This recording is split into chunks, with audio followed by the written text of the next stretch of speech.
Breaking news చూస్తున్నాం. Epstein ఫైళ్ల వివాదం బ్రిటన్లో మరోసారి రాజకీయ సంక్షోభానికి దారితీసింది. ప్రధాని కీర్ స్టార్మర్ రాజీనామా చేస్తారని జోరుగా ప్రచారం జరుగుతోంది. ఇక ఈ క్రమంలో స్టార్మర్ వైదొలిగితే యూకే తదుపరి ప్రధాని ఎవరు ఎన్నికవుతారనే చర్చ మొదలైంది. ఈ రేసులో మహిళా ఎంపీ షబానా మహ్మద్ పేరు ప్రధానంగా వినిపిస్తోంది. అదే జరిగితే బ్రిటన్ చరిత్రలోనే పాక్ మూలాలు ఉన్న తొలి ముస్లిం ప్రధానిగా షబానా నిలుస్తారు. ఇక షబానా మహ్మద్ ప్రస్తుతం స్టార్మర్ ప్రభుత్వంలో హోంమంత్రిగా కొనసాగుతున్నారు. 45 ఏళ్ల షబానా 2010 నుంచి బర్మింగ్హామ్ లేడీవుడ్ స్థానానికి ఎంపీగా ప్రాతినిధ్యం వహిస్తున్నారు.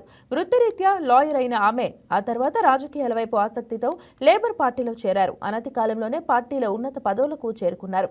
ఆమె ముందుగా తన పార్లమెంట్ కెరియర్లో షాడో కేబినెట్లో స్థానం సాధించారు. అంటే యూకేలో ప్రభుత్వ మంత్రిమండలి నిర్ణయాలను పరిశీలించడం కోసం ప్రతిపక్షం ఏర్పాటు చేసుకునే సొంత కేబినెట్ను షాడో కేబినెట్ గా పిలుస్తారు. లేబర్ పార్టీ ప్రతిపక్షంలో ఉన్న సమయంలో Shabana justice secretary, shadow education సెక్రటరీగా వ్యవహరించారు. 2025లో లేబర్ పార్టీ తిరిగి అధికారంలోకి వచ్చిన తర్వాత ఆమె హోంమంత్రిగా బాధ్యతలు అందుకున్నారు. లైంగిక నేరాల నిందితుడు ఎప్స్టీన్తో సంబంధాలు ఉన్న పార్టీ సీనియర్ నేత మాండెల్సన్ను అమెరికాలో రాయబారిగా నియమించిన ప్రధాని కీర్ స్టార్మర్ ప్రస్తుతం పదవి గండాన్ని ఎదుర్కొంటున్నారు. ఎప్స్టీన్ ఫైళ్ల వ్యవహారం వెలుగులోకి రాగానే మాండెల్సన్ను పదవి నుంచి తొలగించిన స్టార్మర్పై విమర్శలు ఆగటం లేదు. ఆయన రాజీనామా చేయాలనే డిమాండ్లు వినిపిస్తున్నాయి. అయితే ఈ విషయంలో తాను చివరి వరకు పోరాడుతానని ప్రధాని విశ్వాసం వ్యక్తం చేస్తున్నారు. ప్రధానిగా స్టార్మర్ బాధ్యతలు చేపట్టి ఏడాదిన్నరే అయింది.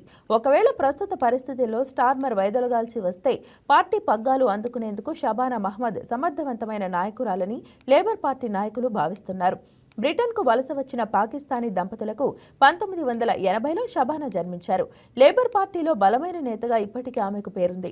స్టార్మర్ వారసురాలిగా షబానాకు ఛాన్స్ వస్తే బ్రిటన్ చరిత్రలోనే పాక్ మూలాలు ఉన్న తొలి ముస్లిం ప్రధాని అయిన రికార్డు సొంతం చేసుకుంటారు.